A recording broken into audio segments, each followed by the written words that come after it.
네, 비타민, 활력 비타민 생생 플러스라고 했는데 정말 비타민 중요합니다. 무기질인데 우리 몸에서 만들어지지 않고요. 외부에서 또 받아와야 됩니다. 그런데 그게 없으면 여러 가지 몸에 이상이 생기죠. 기업도 마찬가지인 것 같습니다. 정말 비타민처럼 기업에 도움이 되는 이야기들 이 시간에 준비했거든요. 일반 국민들도 기업가들도 많이 들어주시기 바랍니다. 기업을 이끄는 사람의 이야기, 기업의 흥망성쇠가 담겨있는 기업 생생스토리. 오늘도 박주근 대표와 함께합니다. 어서 오십시오. 네, 안녕하세요. 대표님 얘기를 할 때 보면 저희가 이제 드라마에 비유를 해서 주변에 많은, 이거 정말 이 코너 너무 많은 분들이 좋아하고요. 네. 최근에 들린 정보에 의하면 많은 그 기업 홍보실 및 기업 담당자분이 이 시간만 되면 오후에 원래 좀 업무 바쁜데 막 라디오 켜 이래서 듣는다고 합니다. 어떻게 자기네들 기업 이야기 나올까 귀를 쫑긋 세우는 알짜 프로인데 클라이막스쯤 갈 때쯤 되면은 정말 후다닥 마무리하고 끝난다. 그래서 이거 좀 아쉽다라고 해서 저희가 조금 시간을 여유롭게 늘려봤습니다. 네. 자, 예고해드린 대로 오늘은 대표님 카카오 이야기 나눠야 되는데 일단 카카오라는 기업이 원래 카카오는 아니었어요. 이게 생긴 과정도 있고 하는데 일단은 카카오 기업이 어떤 기업인지 모르시는 분들도 있으니까 좀 알려주시면 좋을 것 같습니다.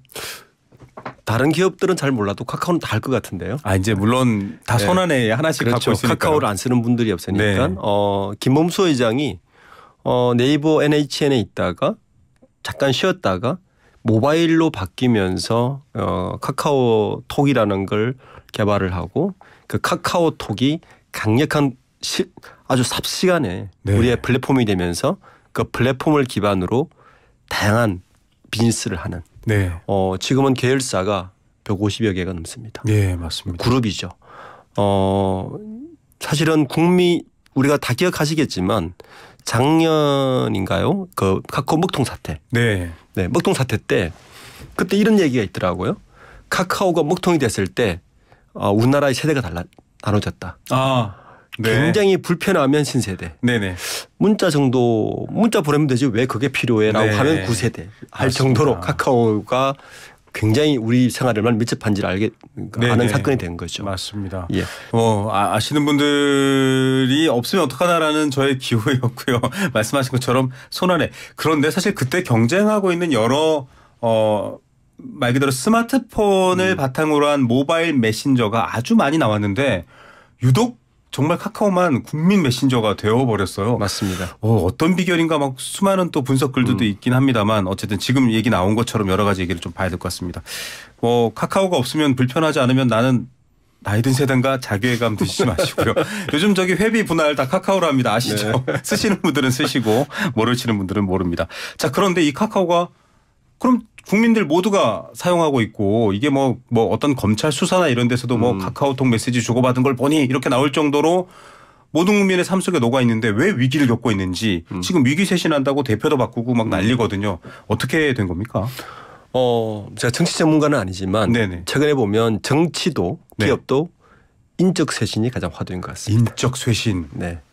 대표님 워낙 꿰뚫어 보시니까 전문가라고 할 수 있습니다. 이제 우리가 카카오의 위기가 언제부터 왔느냐. 사실은 그 이전부터 있었지만 네. 가장 최근에 보면 지난 10월 말부터 사법 리스크가 있었죠. 그렇죠. SM엔트의 주가 조작 네. 사법 리스크가 있어서 그때부터 김범수 의장이 수임을 깎았습니다. 네. 그리고 그때 이제 김범수 의장이 계속 이야기하는 핵심이 뭐냐면 네. 인적 쇄신을 하겠다라고 수차례 약속을 했습니다. 네. 예. 그리고 지난달에 3차 비상경영회의에서도 뭐라 그랬냐면은 들어가기 전에 네. 곧 인적 쇄신안을 내놓을 것이다. 네. 그도 그럴 것이 최근에 이제 경영진의 도덕적 해이가 카카오의 가장 큰 문제였거든요. 그랬었죠. 네. 불거졌었죠. 과거에 보면 우선 우리 기억하는 게 보면 과거 류영준 전 카카오페이 대표가 먹힌 네. 논란 아주 네. 유명하죠. 그리고 김기홍 카카오 전 재무그룹장이 법카 유용 사건. 네. 그리고 카카오 엔터 경영진의 SM 시세 조정 사건. 네. 그리고 최근에 보면 카카오 엔터테인먼트의 김성수 대표하고 이준호 카카오 투자 전략 부문장의 배임. 네. 그다음에 오지훈 카카오 자산개발실장의 건설 프로젝트 비리까지. 네. 그러니까 결국은 사람 문제였던 거죠. 그러네요. 그러니까 그룹은 카카오 그룹은 벤처같이 시작해서 거대 그룹으로 됐지만 네. 경영진들은 여전히 주먹구구식 혹은 개인 회사 운영하듯이 운영을 했다. 이렇게 밖에 볼 수 없는 거죠. 예. 그래서 그 인적 쇄신안에 첫 번째 결과물로 이번에 지난주에 카카오의 대표를 그 정신화 대표로 전격 맞습니다. 교체한 것 같습니다. 예, 이 얘기를 이제 좀 해봐야 될 것 같습니다.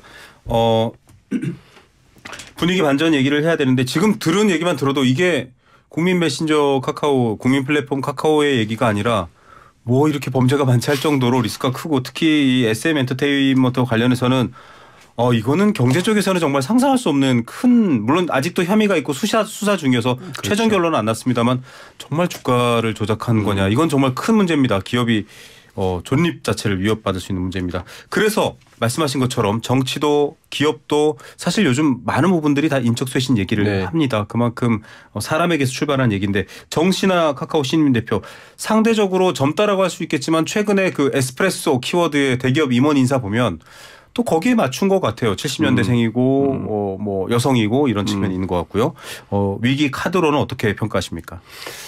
정신화 대표의 그 이번에 내정은 크게 두 가지 의미가 있는 것 같아요. 네. 우선 카카오 그룹을 보면 굉장히 벤처기업 같고 개방적이고 자율적인 것 같지만 사실은 경영진들의 일면 그전까 히스토리를 보면 네.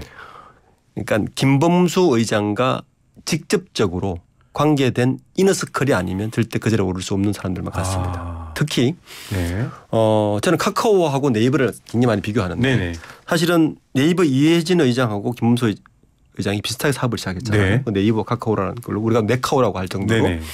근데 네이버를 보면 굉장히 개방적인 인사를 많이 해요. 네. 그러니까 이해진 의장이 네이버를 창업할 때 핵심 멤버 9명은 거의 다 사라졌고 네. 대부분 외부에서 핵심적 인물들을 계속 들어오면서 수혈하고 그리고 그 인물들이 들어올 때마다 이 사람이 왜 들어오는지 분명한 메시지가 보였습니다. 네. 예를 들어서 사람이 메시지네요. 가장 최근에 보면 이제 지금 최수연 대표가 네이버를 이끌고 있는데 네네.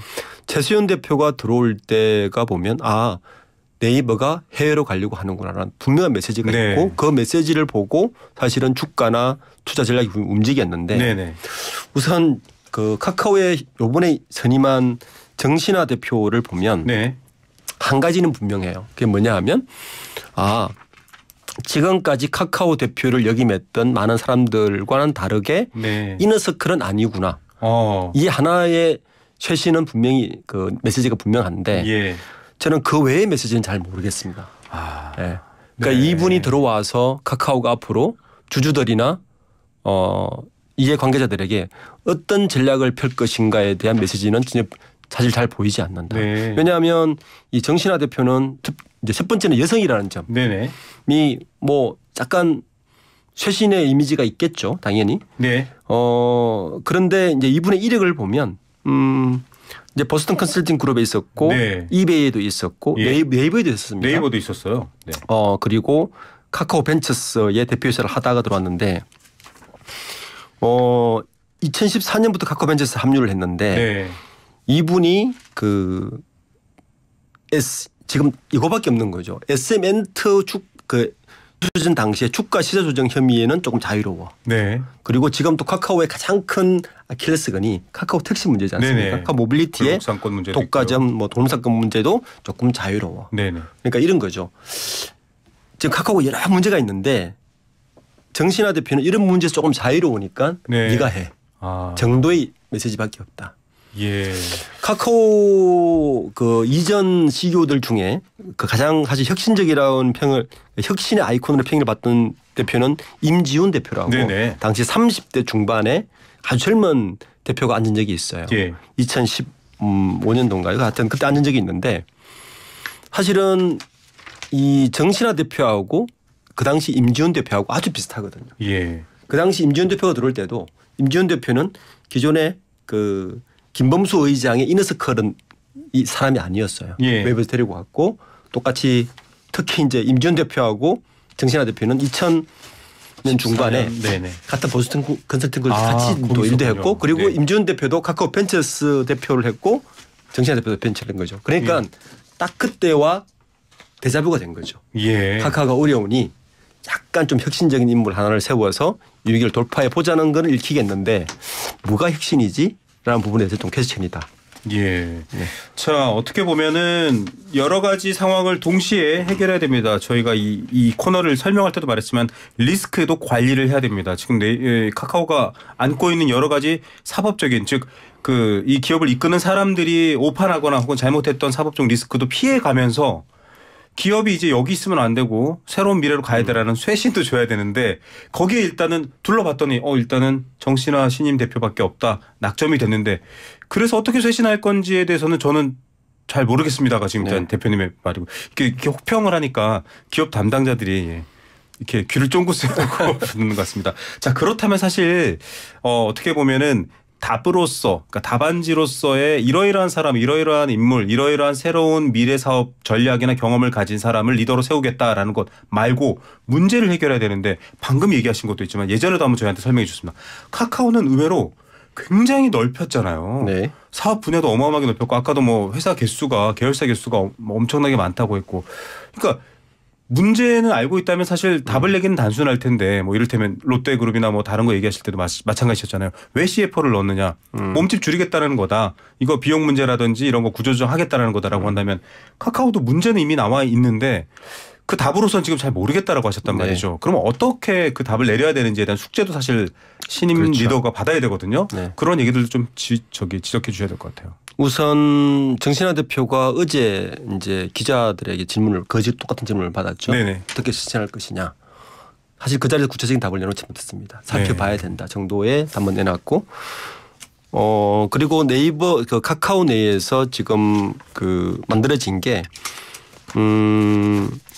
지금 신뢰 회복이라는 그 위원회를 만들었어요. 네. 준신이라고 준법 신뢰위원회라고 맞아요. 해서 급하게 만들어서 그날 같은 1차 회의를 했는데 네. 첫 번째는 아마 신뢰 회복이 급선무인 것 같습니다. 네네. 그러니까 무너진 신뢰 회복 어떻게 할 것인가. 맞습니다. 이 신뢰 회복은 두 가지 측면에서 일단 카카오 기업이라는 조직 내의 신뢰 회복이 우선인 것 같아요. 네. 일단 직원들이 인적 쇄신을 해달라고 요구를 하고 있는 정도니까요. 그리고 제가 아까 서두에 설명했듯이 모럴 해저드가 너무 심하게 일어나고 있어요. 예. 내부 통제가 일어나고 있지 않다는 이야기입니다. 그래서 이 신뢰 회복 어떻게 할 것인가에 대한 분명한 청사진을 내놔야 될 것이다. 네. 그리고 대외적으로는 지금 그러한 문제들이 지금 본물처럼 터지고 있는데 우선 보면 어제 당장 중소벤처기업부가 카카오 모빌리티의 철퇴를 내려달라고 공정거래위원회에 요청을 한 상태입니다. 우선 카카오 티맵에서 여러 가지 과징금 270억을 좀 떼는 상태인데 그것뿐만 아니라 오늘은 또 무슨 일이 발생했냐면은 카카오페이가 미국의 정권사인 시버트를 인수하려고 맞습니다. 지난 4월 달에 51%를 이미 매입을 했거든요. 근데 이게 무산됐어요. 무산될 위기에 처했습니다. 왜 위기에 처했다. 왜 무산되느냐. 미국에서 이야기하는 게 뭐냐면 10월 달에 터진 SM엔트 주가 조작 사법 리스크가 이걸 보고는 미국에서 중대한 부정적인 영향이 발생했다고 판단한다는 메일을 보낸 거예요. 그러니까 지금 이게 단순한 모럴 해저드의 문제가 아니고 굉장히 기업의 비즈니스에 중요한 지금 일이 발생한 거죠. 저는 대표님이 말씀하신 신뢰라는 게 물론 내부 구성원 조직 문제도 있지만 이런 것조차도 신뢰의 문제예요. 이 기업을 어떻게 믿냐 이렇게 나와버리면. 그래서 대내적이든 대외적이든 카카오의 정신화 대표가 챙겨야 될 첫 번째는 신뢰 회복일 겁니다. 어려운 문제입니다. 지금 배재현 카카오 투자총괄 대표는 구속돼 있고요. 지금 김범수 창업자 홍은택 당시 총괄 대표도 검찰에 송치돼 있습니다. 이게 시세 조정 문제는 자본주의 자유경쟁 시장에서 제일 중요하죠. 나쁘게 생각하거든요. 반칙하고 룰을 속임수를 쓰거나 이랬을 때는 다른 사람들한테 막대한 피해를 줄 수 있고 질서가 안 지켜지기 때문에 자유시장 경쟁에서는 정말 큰 잘못입니다. 미국 같은 나라 특히나 미국이 기업이 보기엔 말도 안 되는 일인 거거든요. 말도 안 되는 이야기죠. 그렇기 때문에 이미 계약을 체결했는데도 불구하고 안 된다라고 지금 레터를 보낸 거 아닙니까? 저는 이러한 신뢰에 무너진 것은 단순한 문제가 아니라 기업의 사활이 걸린 문제라고 보고 있습니다. 이 말을 좀 굳이 카카오뿐만 아니라 지금 위기나 혹은 미래를 준비하는 모든 기업 담당자분들이 들어야 될 것 같습니다.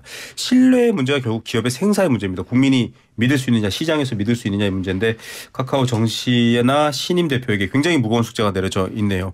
지금 여러 가지 상황을 보면은 네이버 아까도 얘기를 해주셨지만은 위기가 왔었죠. 네이버도 여러 가지 예. 또 침체도 있었고 그러니까 뭐랄까 약간 성적이 좋지도 않은 상황도 있었고 했는데 결국은 최수연 대표 카드가 좀 성공했다 이렇게 보잖아요. 해외라는 전략도 있었고 말씀하셨던. 그렇죠. 네이버는 사실은 그 뭐 네이버 얘기를 좀 더 하자면 네.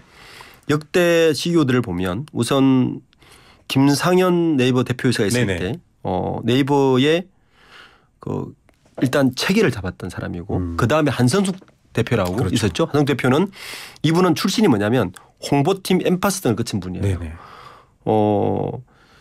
그리고 나서 이분이 한 역할이 뭐냐면 네이버의 검색 엔진 기업에서 벗어난 일을 했어요. 네. 그래서 이분이 컨텐츠로 커머스하고 컨텐츠를 맞습니다. 키운 분이 한선숙 대표입니다. 네네. 요까지 키우고 나니까 이해진 회장이 보기에는 이 정도면 국내에서 할 건 다 했어. 네. 이런 해외로 나가야 돼. 그리고는 앉힌 사람이 최수연 대표거든요. 네. 그 최수연 대표가 네이버를 안고 나서 최수연 대표가 원래 인수합병 전문 변호사 출신입니다. 네네. 그러다 보니까 책임자로 봤었고 그 실제로 어떤 일이 있었냐면은 우리가 알듯이 네이버가 포시마크를 인수를 했죠. 네. 그리고 내년에 있을 네이버 웹툰을 미국에 상장을 합니다. 그러니까 포시마크 인수를 해서 커머스 시장을 잡고 네. 웹툰 시장을 해서 국내에 머물러 있는 이거를 웹툰을 네. 지렛대로 한번 글로벌 나가보겠다는 전략이 분명히 보이거든요. 네. 이런 이제 CEO가 바뀔 때는 항상 메시지가 분명해야 됩니다. 네. 그러니까 이 우리의 현재의 문제나 현재의 포텐셜을 어떻게 넓혀갈 것인가를 지금 넓힐 것인가를 메시지를 줘야 되는데 네. 지금 카카오의 대표 변경은 최신 정도의 이미지도 강하지 않은데 뭘 하겠다는 것도 잘 보이지 않는다. 그렇죠. 네. 왜냐하면은 축구 경기에 좀 비유를 해보겠습니다. 공격수를 빼고 수비수를 교체 선수로 투입했을 때 그때 스포트라이트가 딱 가해집니다. 모든 팬들이 감독이 수비를 강화해서 더 이상 실점하지 않겠다는구나라고 그렇죠. 되게 그러면 수비수는 들어가서 공격수 라인에 서 있지는 않거든요. 맞습니다. 수비 라인에 있습니다. 네. 이를테면 정신화 대표는 지금 사내 문화라든지 여러 가지의 변화를 예고하고 있지만 신뢰 회복이라는 대표님이 지적하신 부분이라고 하면 여태까지 논란이 되었던 사업을 축소한다던가 네. 아니면은 조금 더 카카오가 경쟁 우위에 있는 주력 산업에서 더 성과를 내는 방향으로 가겠다던가 아니면 여러 가지 그간 사법 리스크가 되는 부분을 과감하게 이런 말들이 나와야 되는데 아직까지는 물어보면 그런 답은 없다 이런 말입니다. 왜냐하면 좀 네. 듣다 보면 IT 쪽은 또 어려울 수 있으니까요. 약간 제가 말을 더 붙여서 말씀을 들어봤었습니다. 그러면은 근데 이게 사람 문제는 사실 지금 카카오 얘기를 하지만 좀 보편적이기도 합니다. 네. 해결하기가 어렵잖아요. 왜냐면은 그렇죠. 그 안에 다 무슨 좀 인적 관계들 네. 네트워크들 이게 겉으로 보면 회장 대장이 나서서 자 정리 이렇게 될 것 같지만 사실 상당히 제가 알기로는 사전 준비도 필요하고 물밑에서 조용히 움직여야 되고 많은 일들이 필요하다고 하거든요. 근데 지금 카카오 문화만 들어봐도 정신아 신입 대표가 사내 정치하는 사람 승리하는 거 안 좋아한다 이런 말까지 했어요. 네. 이거 만만치 않은 문제거든요. 카카오 역사가 말해주죠. 이제 그러니까 아마 김범수 카카오 의장도 그 부분을 가장 많이 신경 쓴 것 같아요. 네네. 카카오가 기업의 문을 이제 10년 조금 넘었거든요. 네. 그 역사를 잠깐 보면 네. 이미 덩치는 이만한 대기업 집단과 맞먹죠. 네. 20위권 안에 들어가니까요. 그렇죠. 그런데 지금까지 인사를 보면 회전문 인사, 특히 이제 카카오의 이전 대표들을 보면 그게 분명히 보이는데 네. 일단 김범수 의장과 NHN이라는 기업에서 동고동락 했던 사람만 지금 대표자에 살아남았습니다. 사실 이해진 대표 의장도 네. SDS 출신이고요. 그렇죠. 김범수 다 맞습니다. SDS 출신이죠. 삼성. 우선 보면 연민수 전 대표하고 조수영 전 대표, 네. 현재 대표인 홍은택 대표가 모두 NHN부터 김범수 창업주하고 같이 동고동락 한 분들이고요. 네. 남궁은 전 대표 같은 경우는 김범수 창업주하고 한 게임을 같이 하는 사람이에요. 네, 한 게임도 키웠죠. 네, 이런 거죠. 연민수 대표, 조수영 대표에서 남궁은 대표로 바꿀 때 네. 어느 누구도 투자자도 남궁은 대표는 한 게임 출신이니까 예. 카카오가 게임에 집중하겠구나라고 메시지를 읽은 사람이 아무도 없다는 게 문제인 거예요. 네. 저 사람은 그냥 김범수 가까우니까 앉았구나. 야, 이거는 이게 문제인 거죠. 네. 그러니까 카카오에 지금 투자하고 있는 분이 국민 중에 200만이 넘는단 말이에요. 네, 그렇죠. 근데 이런 식으로 메시지를 주면 어느 투자자도 그 CEO 바뀐 거에 대해서 전혀 매력을 못 느끼는 거고 남궁은 대표가 이제 먹통 사태 때문에 문제를 일으키고 나니까 홍은택 대표로 바꿨단 말이에요. 네. 홍은택 대표로 바꿨을 때도 혁신의 이미지가 전혀 보이지 않는 거죠. 아, 저분도 NHN 출신이니까 앉았구나. 네. 거기서 뭔가 새로운 포텐셜이 보이지 않는 거죠. 그 구조를 깨는 거를 신임인 대표에게 이름에서 될 일도 아니고요. 그렇죠. 이거는 사실 지금 김범수 창업주의 직함이 카카오 경영쇄신위원장입니다. 맞습니다. 이 경영쇄신은 결국 김범수 본인이 하셔야 되는 거네요. 그러니까 이렇다 보니까 실제 카카오의 노동조합, 노조에서도 지난 올해 8월 달에 뭐라 그랬냐면은 김범수 창업주의 직접 이야기했습니다. 네. 이건 창업주가 초래한 인맥 경영의 한계다. 아, 인맥 경영의 한계다. 네. 세게 얘기했네요. 그렇죠. 카카오라는 기업은 굉장히 혁신을 해야 되고 혁신의 어떤 아이콘 같은 기업인데 네네. 내부의 인력 운영 방식은 굉장히 오래된 재벌 기업 같이 네. 가까운 인맥 경영을 하다 보니 문제 발생한 거 아니냐. 그리고 뭐 스톡옵션 행사라든지 여러 가지 네. 뭐를 해줘도 그러니까 터진 거 아니냐라는 카카오 내부에서 혁신 이야기가 나오는 이야기가 바로 그런 이유 때문 같습니다. 예. 자, 이게 이제 미국을 보고 저희가 중시를 얘기할 때는 계속 AI가 등장합니다. 이거에 발빠르게 맞춰야 될 플랫폼 IT 기업이 바로 뭐 네이버, 카카오 이런 회사들인데요. 그렇죠. 네. 이러고 있을 때가 아닌데 지금. 맞습니다. 그러면은 이제 앞으로 카카오가 미래 먹거리라든지 이런 쪽으로 집중해서 말 그대로 환골 탈태 이 말을 그냥 저희가 네 글자로 쓰지만 그대로 풀어보면요. 뼈도 바꾸고 껍질도 완전히 벗어서 새로운 걸로 만들어야 된다는 소리입니다. 아예 네. 바뀌어야 된다는 소리거든요. 갑자기 이건희 회장이 떠오르긴 하는데 어떻게 할까요? 이거 좀 방향성이라든지 이런 얘기들 앞서 이제 숙제는 얘기해 주셨고 여러 기업들을 보고 미래 먹거리에 대한 관심이 많으시잖아요. 좀 조언을 해 주셔야 될 것 같아요. 우선 카카오의 그 경영 전략적 측면에서 보면 경영 전략. 네. 네, 비즈니스 측면이죠. 네이버가 비슷한 그 딜레마에 빠져 있는 거죠. 네네. 우리가 잘 알듯이 카카오는 초대 말씀드렸듯이 카카오를 쓰고 있는 사람들의 플랫폼을 활용해서 모든 비즈니스가 이루어집니다. 네. 그러다 보니까 카카오를 쓰는 사람 누구? 대한민국 사람밖에 없잖아요. 네. 그러니까 글로벌로 못 나가는 거죠. 네. 당연히 성장의 한계에 부딪힌 거고 성장 한계에 부딪히다 보니까 이 플랫폼으로 뭔가를 좀 돈을 좀 더 벌려고 하다 보니까 네. 골목 상권까지 계속 침해할 수밖에 없는 구조. 네. 이 구조적 한계에 봉착한 거죠. 그러다 보니까 글로벌로 나가야 되는 거는 필연적인 의무가 됐는데 네. 물론 나갈래라는 질문을 받았을 거고 그 질문에 대해서 카카오는 아마 K컬처가 유명하니 네. 엔터 사업으로 우리는 교두보를 확보해 보자라고 네. 해서 무리해서까지 네. SM을 이제 인수를 하게 된 거죠. 이게 네. 현재까지 카카오입니다. 자, 그러면 그 이후 이제 AI가 들어올 것이고 네.